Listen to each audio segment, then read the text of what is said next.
For most of human history, our greatest limitation has not been technology or resources, but time.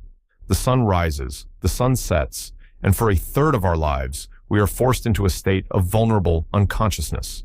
We call it sleep. It's a biological necessity, a mandatory shutdown we can't avoid. But what if we could? What if, one day, through a sudden evolutionary leap or a bizarre, harmless virus, the entire human race simply stopped needing to sleep?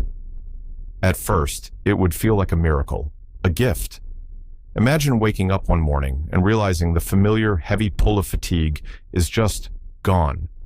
You work a full day, you come home, you eat dinner, and as the clock strikes 10, 11, then midnight, you feel no different than you did at noon. You have been granted an extra 8 hours every single day, a 50% increase in your conscious life handed to you overnight. The world would enter a golden age. We'd call it the Great Awakening. Productivity would skyrocket. A construction project that once took 3 years could now be completed in 1, with crews working in 3 or 4 continuous shifts instead of being limited by human endurance. Scientific research would accelerate at a breathtaking pace. A scientist, free from the need to rest, could run an experiment, analyze the data, and design the next one without ever leaving the lab. You could finally finish learning the guitar, write that novel, and still have time to watch every series ever made. The 24/7 society would no longer be a catchy phrase for late-night stores. It would be the literal, humming reality of human existence. Cities would never truly go dark. The concept of a night shift would become archaic, as there would be no biological penalty for working at 3 a.m. The economy would boom, with a global workforce operating at 150% capacity. Wealth and innovation would explode.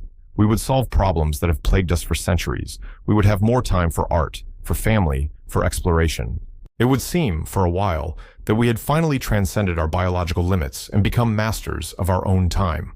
But a world without night has no shadows, and a society without rest would soon find its own dark corners. The first cracks would appear in the workplace. The 8-hour workday was a hard-won victory, designed around the need for rest. Without that need, what becomes the standard? Corporations, driven by infinite growth, would start expecting more. A 12-hour day would become the new normal. Then 14. Then 16. Why not? You're not tired. Those who chose to work only 8 hours would be seen as lazy, uncommitted. A new class divide would emerge, not between the rich and poor, but between the hyperproductive and those who still clung to the outdated concept of leisure. Burnout would become a permanent state of being, a low-grade mental exhaustion with no off switch. The very fabric of society, woven around the rhythm of day and night, would begin to unravel. Family dinner, bedtime stories, the quiet intimacy of the evening. These rituals would lose their anchor. Home would cease to be a sanctuary for rest and become just another location for activity. When does the day end and the next begin? When do you get a moment of true peace in a world that never stops? The constant stimulation, the endless flow of information and demand would create a new kind of psychological pressure. Without the natural barrier of night, our minds would have no defense against the ceaseless noise of the world, and this is where our seemingly wonderful gift reveals its hidden, terrifying price tag. Because we misunderstood the question. We thought sleep was just about resting a tired body. We were wrong. Sleep is not a bug in our system. It's a critical feature, and its most important work isn't in our muscles, but in our minds. First, there's memory. While you sleep, your brain is hard at work. It's like a diligent librarian sorting through the experiences of the day.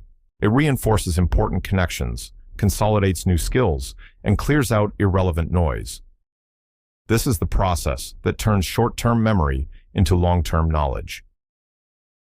Without sleep, this process grinds to a halt. Humans would become incredibly efficient at experiencing things, but terrible at learning from them. You could read 100 books, but retain the wisdom of none. You could practice a new skill for 24 hours straight, but the muscle memory would never truly set. We would live in a perpetual, foggy present, our pasts becoming a blur of unorganized data. But the most devastating consequence would be happening on a microscopic level. Every day, your brain cells produce metabolic waste. One of these waste products is a protein called beta amyloid. In a sleeping brain, a remarkable thing happens. A network called the glymphatic system kicks in. It's the brain's nighttime cleaning crew, flushing out these toxic proteins. You might recognize the name beta amyloid. It's the protein that clumps together to form the plaques associated with Alzheimer's disease. Without sleep, this cleaning crew never gets to work. Day after day, year after year, the toxic sludge would accumulate in our brains. The Great Awakening would slowly, insidiously become the Great Forgetting. Humanity, as a species, would develop collective, premature dementia. Our minds, once brilliant and sharp, would become clouded and slow. We would have all the time in the world, but lose the cognitive ability to use it. Creativity would die. Innovation would cease. Great leaps of insight, the sudden connections that solve impossible problems, often happen in the subconscious, in the dream state of REM sleep. Without that strange, chaotic playground for our minds, our thoughts would become linear, repetitive, and sterile. We would become a species of tireless, forgetful, and uninspired automata. The initial burst of productivity would sputter out, replaced by a low, constant hum of activity without purpose. We would build things without vision, speak without meaning, and live without reflection. The final tragic irony is that our greatest gift, the gift of time, would have stolen our ability to create a future worth living in. And humanity, blessed with an endless day, would find itself lost in a perpetual twilight of the mind, dreaming of the one thing it could no longer have, a good night's sleep.